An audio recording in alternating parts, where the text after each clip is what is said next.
Hi friends, మన ఛానల్లో టేస్టీగా చాలా సింపుల్గా చేసుకునే మసాలా మ్యాగీని మరింత రుచికరంగా ఎలా చేయాలో చూసేద్దాం. మసాలా మ్యాగీ చేయడానికి ముందుగా 2 మ్యాగీలను, అందులో ఉన్న 2 మసాలా ప్యాకెట్లను తీసుకోవాలి. తర్వాత స్టవ్ ఆన్ చేసుకుని ఒక గిన్నెలో ఒక పెద్ద గ్లాస్ వరకు వాటర్ వేసుకొని అందులోనే కొద్దిగా సాల్ట్ వేసుకొని నీళ్ళను వేడి చేసుకోవాలి. నీళ్లు వేడైన తర్వాత ఈ మ్యాగీలను వేసుకొని ఉడికించుకోవాలి. ఈ మ్యాగీ చక్కగా ఉడికిన తర్వాత వెంటనే స్ట్రైనర్లోకి వేసుకొని దీనిపై నుండి చల్లటి వాటర్ కూడా వేసుకోవాలి.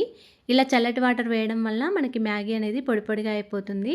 తర్వాత కొద్దిగా ఆయిల్ని కూడా వేసుకొని ఒకసారి పొడి పొడిగా చేసుకోవాలి. తర్వాత స్టవ్ ఆన్ చేసుకొని ఒక కడాయిలో 1 టేబుల్ స్పూన్ వరకు ఆయిల్ వేసుకొని ఆయిల్ వేడైన తర్వాత సన్నగా తరిగిన వెల్లుల్లి తరుగు, కొన్ని ఉల్లిపాయ ముక్కలు, కొన్ని క్యాప్సికమ్ ముక్కలు, కొన్ని క్యారెట్ ముక్కలు, కొన్ని టమాటా ముక్కలు వేసుకొని ఫ్రై చేసుకోవాలి. అన్నీ కూడా చక్కగా ఫ్రై అయిన తర్వాత దీనిలోకి మసాలా మ్యాగీ ప్యాకెట్లలో ఉన్న పొడి అంతా కూడా వేసుకోవాలి. తర్వాత కొద్దిగా పసుపు, రుచికి తగినంత సాల్ట్, 1 టీ స్పూన్ వరకు కారం వేసుకొని మొత్తం అంతా ఒకసారి కలుపుకోవాలి. ఇప్పుడు దీనిలోకి మనం ఉడికించుకొని పొడి పొడిగా చేసుకున్న మ్యాగీని అంతా కూడా వేసుకొని మొత్తం అంతా ఒకసారి కలుపుకోవాలి.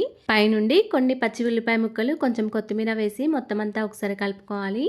స్టవ్ని సిమ్లో పెట్టుకుంటూ ఒక 2 మినిట్స్ వరకు ఫ్రై చేసుకోవాలండి. చివరిగా ఒక పావు టీ స్పూన్ వరకు గరం మసాలా వేసి మొత్తం అంతా ఒకసారి కలుపుకోవాలి. అంతేనండి, ఎంతో టేస్టీగా సింపుల్గా చేసుకునే మసాలా మ్యాగీ రెడీ అయిపోయింది. ఇలా మీరు ఒకసారి ట్రై చేసి చూడండి. వీడియో నచ్చితే లైక్ అండ్ ఫాలో చేయడం మర్చిపోకండి. Thanks for watching.